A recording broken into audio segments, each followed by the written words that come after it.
Yeah, so muraho neza. Mwino video ngiye kubereka kuntu um, kuntu washira account yawe kuntu washira account yawe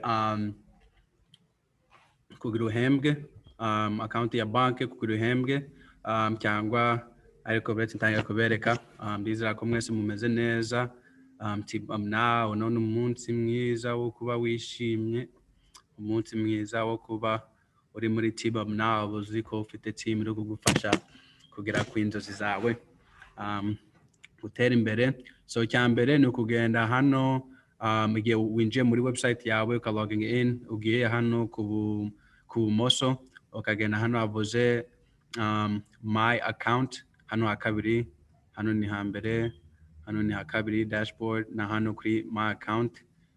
So urahakanda noneho ugiye hepfo hakabiri uzamutse hano kuri handitseho payment options, ukuvuga kuntu ushaka guhembwa.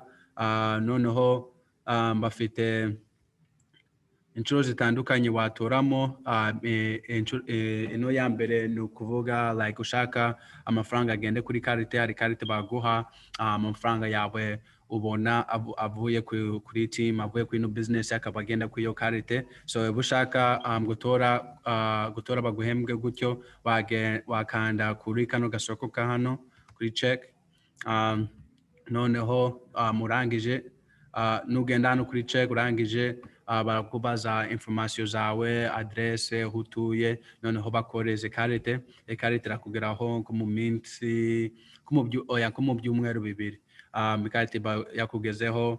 Ariko rya ino karite nayo ino karite nayo ifite company yayo, ino company izikorana n'amakarite Payoneer. So nayo baba bafite amafaranga baza baca buri kwezi, ni k'amadolari 3 ugiye gukoresha service yabo.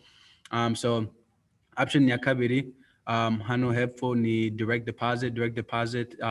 Amafaranga ubona kuri ino business akahita agenda muri account yawe. So ushaka direct deposit wakanda hano ku kano gasoko kabaye blue, ni ukuvuga ni ibyo watoye, noneho ukashiramo information zawe. So hano kubona ngewe nabikoze already birahari. So urashiraho hano izina ryawe riri kuri account, mushireho ba account yawe bari account ya checking cyangwa saving. Noneho hano nomero ya account number, nomero yawe ya account na routing number ni nomero ya banki yawe yukoresha, routing number kugira kuri account yawe. So numara kuzuza ibintu byose wagenda hano hepfo ukashiraho save mukabyemeza. Noneho option ya gatatu ino ya Bitcoin.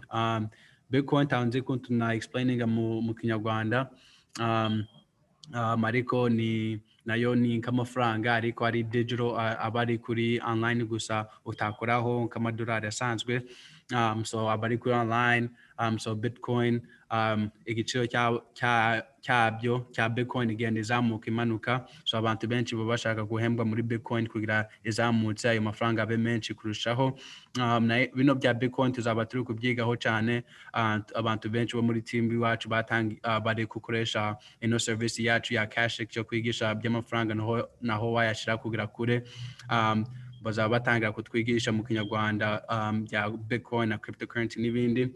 Ariko options ya option cyangwa kundi wabigenza wahitamo ni gutora global e-wallet. Global e-wallet navuga ni kabantu bamwe batuye ko mu bindi bihugu hanze yo muri Amerika. Navuga global e-wallet niyo nziza wakoresha kubera ugira opportunity yo kuconnectinga kandi ayo mafaranga ukayavana muri cash cyangwa check cyangwa ukawiringa ahantu hose ku isi. So none urangije ushaka iyo ukakandaho kuri global e-wallet, noneho ukashiramo izino information zawe, izina, nomero, igihe wavukiye, igihugu utuyemo, email. Noneho ukakanda hano kuri save, register and save. So ayo nama options atatu dufite.